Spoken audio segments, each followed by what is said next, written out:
যেই নারী গোসল কইরা চুল দিল ঝাড়া, অভদ্র কোনে কাজ।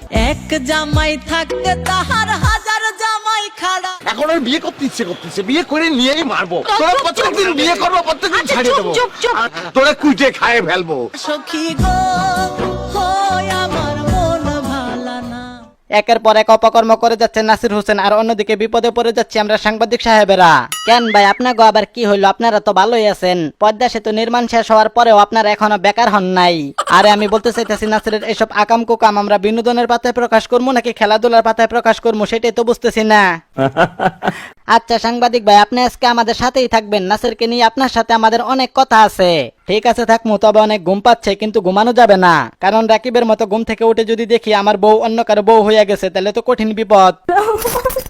আচ্ছা সাংবাদিক ভাই, আপনি তো সব সময় আমাদের প্রশ্ন করেন, আজকে আমি আপনাকে প্রশ্ন করবো, আমার প্রশ্নের উত্তরগুলা দিতে হবে। বলেন তো নাসির হোসেন কে? নাসির হোসেন একজন গরিব কৃষক, বর্তমানে তার কোনো জমি নেই। অভাবের তাড়নায় 3 জন বিশিষ্ট মালিকের একটি জমিতে বরগাছা শুরু করছে, কিন্তু 3 মালিকের তাদের সেই জমি নিয়ে ঝামেলা করার কারণে 14 শিখের ভাত খাওয়ার দ্বার প্রান্তে আসা ছেলেটি নাসির হোসেন। বাহ সাংবাদিক ভাই, অনেক সুন্দর বলছেন। তবে আপনার কাছে আমার আরো একটি প্রশ্ন, নাসির ভাইয়ের বউ তামিমাকে সবাই এখন তামিম বলে ডাকতেছে, এইভাবে চলতে থাকলে তো বিনা অপরাধে ফেসে যাবে বাংলাদেশ জাতীয় দলের ক্রিকেটার তামিম ইকবাল, এটার সমাধান কি? আমরা সাংবাদিকেরা শনিবার তামিমার সমুদ্রে ডুব দিব নতুন কিছু বের করে আনার উদ্দেশ্যে, সেই পর্যন্ত তামিম ভাইকে সহ্য করেই চলতে হবে। তুই ধৈর্য ধর।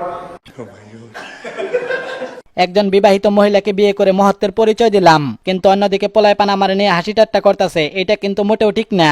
একজন গরিব রিক্সাওয়ালাও চাই অবিবাহিত মেয়েকে বিয়ে করতে, আর আপনি অন্যের বিবাহিত বউকে বিয়ে করে উল্টাপাল্টা কথা বলতেছেন। আপনার মুখটা তো সেলাই করে দেওয়া দরকার। চোখ কালা সুতা দিয়া তোর ঠোঁট সিলাই কইরা দিব। আরে আপনারা বুঝতেছেন না কেন? ভালো ড্রাইভাররা কখনো রাস্তা তৈরি করে গাড়ি চালায় না, অন্যের তৈরি করা রাস্তা দিয়ে গাড়ি চালায়, বিষয়টা তো আপনাদের বুঝতে হবে। অতিরিক্ত আরেকটা কথা কইবেন, ফুটবলের মতো লাথি মাইরা ভিতর বেলাডার ফাটায় হালামু। ওরে বাবা, সাংবাদিক ভাই কই আপনি এখনো নাসিরকে কিছু বলতেছেন না কেন? নাসিরকে পরে বলবো, তবে যারা ভিডিওটি দেখতেছেন তাদের উদ্দেশ্যে একটা কথাই বলতে চাই, আমাদের এই বিডি বয়েস চ্যানেলটি 1 মিলিয়ন সাবস্ক্রাইবার হতে অল্প কিছু সাবস্ক্রাইবার বাকি, তাই যারা ভিডিওটি দেখতেছেন দয়া করে একটা করে সাবস্ক্রাইব করে আমাদের 1 মিলিয়ন সাবস্ক্রাইবার কমপ্লিট করে দিন। ওকে ওকে, থ্যাঙ্কস। আচ্ছা নাসির ভাই, আপনি আমাদের সত্যি করে বলেন তো, দুনিয়ায় এত মেয়ে থাকতে আপনি ওই 12 বাতারিটাকে কেন বিয়ে করলেন? সত্যি কথা বলতে জমি পুরাতন হলে জমির মাটি নরম থাকে, বর্গা চাষীদের খুব একটা পরিশ্রম করতে হয় না, জমিতে পর্যাপ্ত পানি থাকায় কাদায় পরিপূর্ণ থাকে, তাতে লাঙ্গল চালাতে বর্গা চাষীদের খুব একটা কষ্ট হয় না। এই সব দিক বিবেচনা করেই এই কামটা আমি করছি। এবার তুই ভালো অভিজ্ঞতা। বিয়ের পর নাসিরকে একের পর এক আমি অভিশাপ দিয়েই যাচ্ছি, তাই আজকেও একটা ভিন্ন ধরনের অভিশাপ দিলাম, নাসিরের রুচির উপর ঠাডা পড়বো। পাপন কাকু অভিশাপ না দিয়ে ভালো কিছু বলেন, যাতে করে নাসির ভালো পথে ফিরে আসতে পারে। আমার গলা ফাটা দমকই যেহেতু ওরে ভালো হতে ফিরিয়ে আনতে পারে নাই, তাই আর ও কখনোই ভালো হবে না, তাই ভাবতেছি সামনের কুরবানিতে ওরে কুরবানির পশু হিসাবে চালাইয়া দিমু। আপনাদের সবার জন্য উপকারী একটা বুদ্ধি নিয়ে আমি হাজির হয়ে গেছি। আপনারা যারা বিবাহিত সবাই বউয়ের ছবি ফেসবুকে শেয়ার করেন, তাহলে বউ আগে কোন আকাম কুকাম করে থাকলে অটোমেটিকলি বেরিয়ে আসবে। ভাই খুব সুন্দর একটা বুদ্ধি দিছেন, দাঁড়ান বউয়ের ছবিটা আগে ফেসবুকে শেয়ার করে আসি। যা যা যা। আরে আমি তো কোনো বিয়েই করি নাই, ভুলাই গেছিলাম। তোরে পয়দা করছে কেটা তুই? সবাই আমারে বলবো যে আমার মনের দুঃখ কষ্ট কেউ বোঝে না, সারাটা জীবন বদলি খেলোয়াড় হিসাবে পার করতে হলো আমাকে, হোক সেটা মাঠে অথবা খাটে। নাসির তোর বউয়ের খোঁজ খবর ভালোভাবে নি, আমি শিউর তোর অবস্থান আরো অনেক নিচে। আরে পাপন কাকু আপনি জানেন না আমার বউ এখনো ভার্জিন, আপনারা অযথাই তাকে ভুল বুঝতেছেন।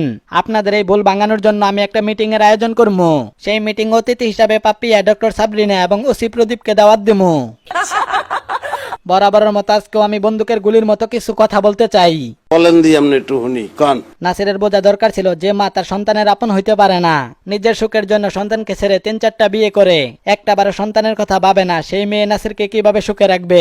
এটা একটা বিবেচনার কথা বলছো। আর রাকিব ভাইয়ের উদ্দেশ্যে একটা কথাই বলবো, আপনি শুকরিয়া আদায় করেন, একজন 12 বাতারের হাত থেকে রক্ষা পেলেন। এই 12 বাতারিটা সারাটা জীবন আপনার অশান্তির কারণ হয়ে থাকতো, তাই ভালো একজন মেয়েকে বিয়ে করে সুখে শান্তিতে থাকেন। এই একটা কথা আপনি কইছুন, এই ফয়লা একটা কথা আমার ভালো লাগছে ভাইয়া।